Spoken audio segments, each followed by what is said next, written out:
পরিমণির বিরুদ্ধে গৃহকর্মী নির্যাতনের অভিযোগ। আজকে পরিমণি কি খেলেন, কোথায় ঘুমালেন, কম্বল দেওয়া হলো কিনা, তাকে কোন থালায় খাবার দেওয়া হলো, মানে এত নোংরা ভাবে নিউজগুলো ফলাও করা হচ্ছিল। আপনারা আসলেই বলদ, সলিড বলদ, আপনারা পিচাস, আপনারা আইনের ঊর্ধ্বে যেতে চান, আপনারা মনুষ্যত্বের ঊর্ধ্বে যেতে চান। ভালো থাকেন, দেখা হবে খুব তাড়াতাড়ি যদি বেঁচে থাকি। বেঁচে থাকতে হবে।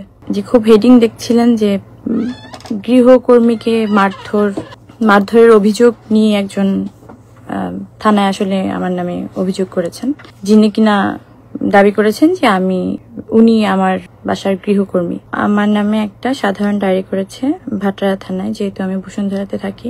আমার আর কোনো প্রাইভেসি থাকলো না যে আমি কোথায় থাকি।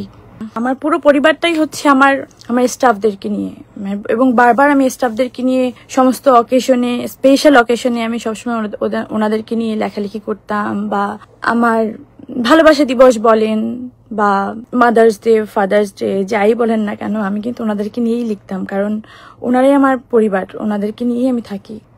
সেখানে একজন আমার গৃহকর্মী, ধরেন যদি এক মাস হয়ওনি, সে যদি আমার গৃহকর্মী দাবি করে, ঠিক আছে, তার দিক থেকে করতেই পারে, কিন্তু আমি বলবো সে আমার গৃহকর্মী না।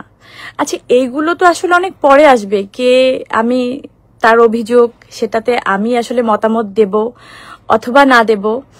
যেহেতু একটা কমপ্লেন করা হয়েছে থানার মাধ্যমে, তো সেটা তো আইনি প্রক্রিয়ায় চলে গেছে।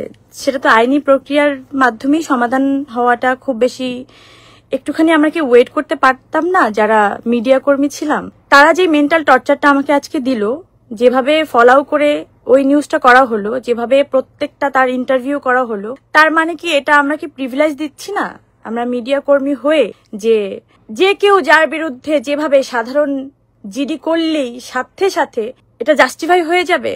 আপনারা কথা বললে আসলে কিন্তু এটা জাস্টিফাই হয়ে যায়, আপনারা যেভাবে কথা বলেন, মানে যেভাবে কথা বলেছেন আজকে সারা দিন।